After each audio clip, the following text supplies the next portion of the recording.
Rich man despises her for her color, without imagining who she was. She gave him her lesson. In a bustling city, filled with towering skyscrapers and luxurious hotels, there was a man named Richard Grayson, a wealthy tycoon in his late 50s, who owned the most prestigious hotel in town. Richard was known for his arrogance and his obsession with status. He believed that only people of distinguished reputation and race deserved to stay in his hotel. He had even instructed his staff to turn away dark-skinned guests, claiming there were no available rooms, regardless of their wealth or status. For years, Richard flaunted his success, mocking those he deemed beneath him. His hotel was a symbol of his power, and he took pride in controlling who could enter its doors.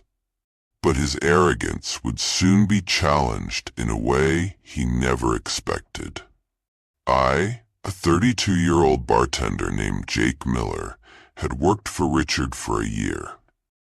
I had built a flawless reputation, crafting exquisite cocktails and even creating new flavors that impressed the hotel's elite clientele. But Richard's disdain for others, especially those who didn't fit his narrow standards, weighed heavily on me. One day, after witnessing yet another act of his prejudice, I couldn't take it anymore. I handed in my resignation. Richard, as expected, scoffed. "I can easily find someone better than you," he said dismissively. I didn't argue. I packed my things, collected my final paycheck, and left without looking back. It didn't take long for me to find another job. This time, it was at a smaller, cozier bar owned by a woman named Sophia Carter, a 45-year-old dark-skinned entrepreneur. Sophia was the complete opposite of Richard. Despite her wealth, she dressed simply and treated everyone with humility and respect. She was the first to arrive at the bar every day, helping her staff, welcoming customers, and even cleaning tables when needed. Her kindness and dedication inspired everyone who worked there. The bar had a diverse team of 17 employees, all of us white-skinned, but Sophia never treated anyone differently. She created an environment of harmony and mutual respect. I quickly settled into my new role, determined to do my best without seeking recognition. One evening, during my official presentation as the new head bartender, the bar was packed with customers. We were just an hour away from closing when Richard Grayson walked in. He didn't recognize me at first, but his arrogance was unmistakable. He scanned the room, his eyes landing on Sophia, who was sitting quietly in her usual corner. Richard strutted up to the bar, pulled out his thick wallet, and yelled, "Bartender, I'm buying drinks for everyone in this bar, except for that dark woman over there." He pointed directly at Sophia.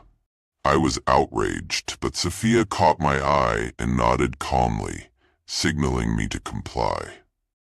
Reluctantly, I took Richard's money and began serving free cocktails to everyone except Sophia. Instead of being upset, Sophia simply smiled at Richard and said, "Thank you." Confused and irritated, Richard pulled out his wallet again. "This time, I'm buying bottles of wine and food for everyone, except her," he declared, pointing at Sophia once more. Again, I followed his orders, serving food and wine to the entire bar while Sophia remained calm and composed. When I finished, Sophia looked at Richard, smiled warmly, and said, "Thank you again."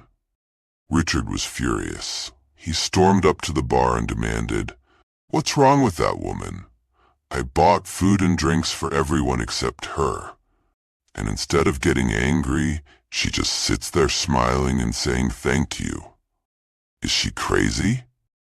I took a deep breath and replied, "Of course not, sir." Richard stared at me for a moment, finally recognizing me.